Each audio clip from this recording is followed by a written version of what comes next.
We have got Mr. Dallas Smith on Pure Country. How Hello. are you? I am good. How are you? You have been a busy guy lately. Yeah, I've been around lately. Yeah. How have you been feeling, though? Because last time we chatted was Boots and Hearts about new music coming out. Like, I saw you at CCMAs, but that felt like a hot minute. Yeah.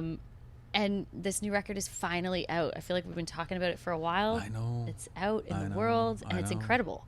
Thank you. So good. Thank you. Does this record feel even better to have out? Because I feel like you've been waiting a while, and it's been kind of a weird last couple of years. This project feels a little extra special for you. It does, yeah. I mean, the last record came out 3 years ago, and that was during the pandemic. Yeah. So it's great to be like out and promoting it and doing these things face to face instead of over Zoom like we had been. So yeah, it feels really great, and it's like fun part of releasing a record is watching fans or whoever sort of see what songs they gravitate towards and what they like. Yeah, it's a fun part. I feel like in Canada we've always known how awesome you are, but it's been cool to see with this record. I feel like a lot of people in the US and like across the border are like talking about how amazing this album is. Have you noticed a shift in that lately? Yeah, there's something different. Yeah, definitely. Yeah, it feels really good. Yeah, this record is on Big Loud Records in Nashville. I've been working with them for a long time, but just in like management, the little guardian angels just kind of helping me out. Yeah, so it just feels like there's a lot more eyeballs and a lot of people just discovering me and the music and the record, and yeah. And you were able to record, like, I know you go down to Nashville and have stints where you go down and record, but you were saying that you've actually had a chance to record a little bit more at home because you have your home studio. Yeah, I'm doing all the vocals and stuff up at my own place. I've got the same mic and the same sort of vocal chain that they use down in Nashville. So Joey trusts me enough that he's yelled at me enough. At this point, he trusts you? That's yeah, good. yeah. So I'm one of the only artists he does that with. So I just send him down the vocal takes and. Well, you must be special then, because I'm like that. That's super special. You are special, super yeah. Special. Is it? What's the difference of doing that? Because like I know there is a magic of being in a studio with your producer and a band, but have you found a new enjoyment of getting to do it on your own? Yeah, I mean the instant feedback is always good. Yeah. But also I know what I want to hear. I know what I want to hear and how these songs be delivered vocally and stuff. So yeah, I can it's nice to be able to record a couple tracks and then self-criticize and go through that and try to improve and raise the bar. Yeah.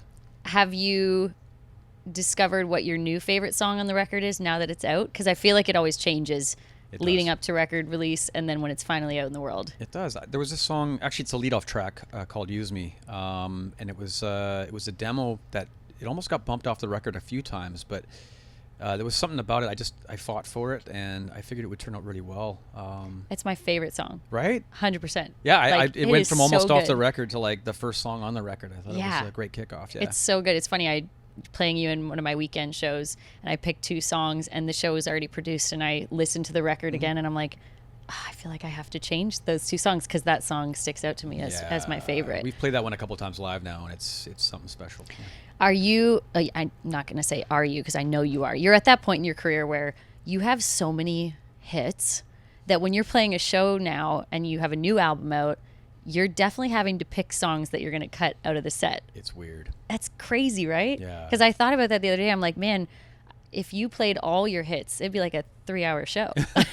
Yeah, it's pretty strange. Like we talk about Boots, right? I mean, it was a 60-minute set, and normally we can do a 90 and pretty much fit most of the stuff in there. But yeah, the Boots set, we had to cut a bunch of songs that we wanted to play out of that. What's the hardest one for you that you've had to like pull out of there? Oh. And have you had fans get mad at you for it? Yeah, it just seems like now it seems like there's always somebody disappointed. It seems, but like that was a great show, but if you could play this one next time. Girl Like You is one that's always really fun to play live. Yeah. It got cut. Slow Rollin' is a song that we really love to play live, but it seems to have been the one that gets bumped out lately. And so it's just it's a cool part of your career to be in, but it's also tricky. Yeah, it's like a difficult part because I'm sure there's ones that you're like, we can't cut that. Like I have to play that, no question. Yeah, for sure. Like Wasting Gas and Tipping Point. Oh yeah, I'd be very mad at you if you cut any of those. Yeah. And speaking of being at a cool part in your career, you are.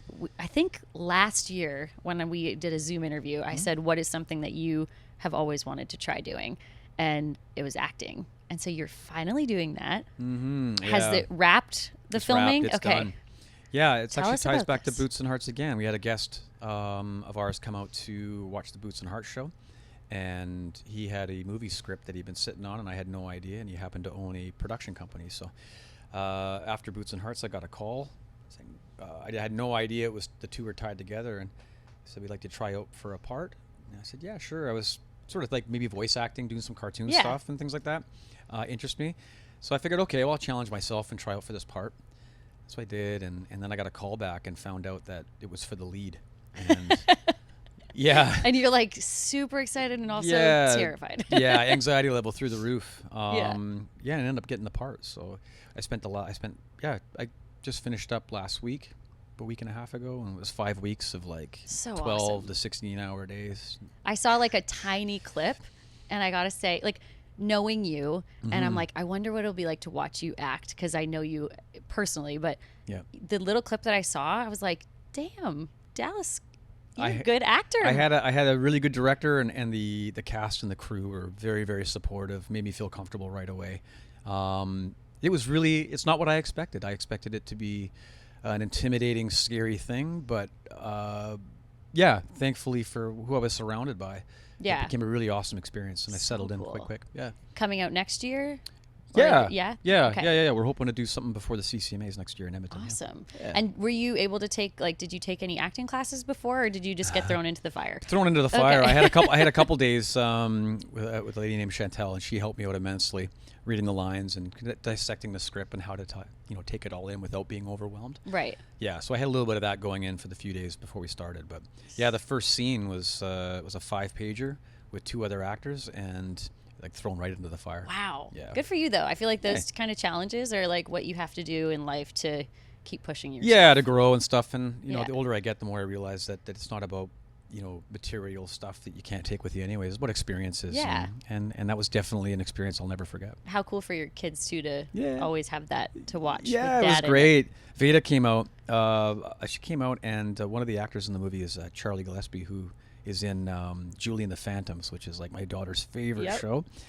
So she came out, and he was fantastic with her. They played Mario Kart and took pictures. And so cool. Yeah, she's like, Dad, you're cool, but also he was way cooler. Way cooler. Way cooler. Okay, well, last thing before we go. Yeah. Since we talked about kind of manifesting acting and that happening last year, I'm like, what is next on your list that you haven't been able to cross off that you've always wanted to? I don't know. That really crossed off a big one. I'm not sure what else. Yeah, I'm not sure what else I'm just going to focus on this record, I think, for the next while. Really proud of it, and I think it's one of my better ones that I've put out. So good. Yeah, I'm super happy with it. So yeah, I'm just going to focus on that, and hopefully we're going to play a lot of shows in Canada next year, and we're going to be hopefully opening up other markets. Nice. Yeah. I love that. Okay, I lied. Last thing now. Okay. Because collaborations are so huge right now, and because you have that tie to the rock world. Yep. Would there be a rock artist that you would ever want to do a collab with that would be kind of at top of mind? Because I feel like now a lot of cross-genre things are happening that are really cool. Yeah. There's a bunch. There's Adam from 3 Days Grace, the former singer. I've known Adam for a long, long time. I've always been a huge fan of his voice. Doing something with him. I've always been a big fan of Daughtry and. Daughtry. I mean, he's kind of doing. Yeah. He's kind of doing the Dallas Smith thing now. Like Daughtry's doing his own thing. Yeah. But yeah, no, he's a super talented guy. There's a lot of great voices that would be out cool. there. Yeah. Would a Nickelback one ever happen? I don't know why it hasn't happened. I don't know why it hasn't. I was like waiting for you to say maybe. Yeah, he invited me over to play cards last night. Maybe I should just respond and say, only if you do a duet with me. Yeah. I'm going to encourage you to do that. That has to happen at some point. I think so. Okay. I'm going to put that bug in his ear. Perfect. I'm glad to hear that. Yeah. All right. That means they have to take me on tour, which is even better. That's a win-win for everyone. Yeah, I'd be fine with and that. It would be a lot of fun for you guys. Yeah. Yeah. Just like old times. Yeah. Okay. But not like old times. Yeah. Maybe a little more tame than old times. A little more tame. Yeah. Make that happen, though. Okay. For all of us. All right. We're all hoping for it. All right. Dallas Smith, so good to have you on Pure Country.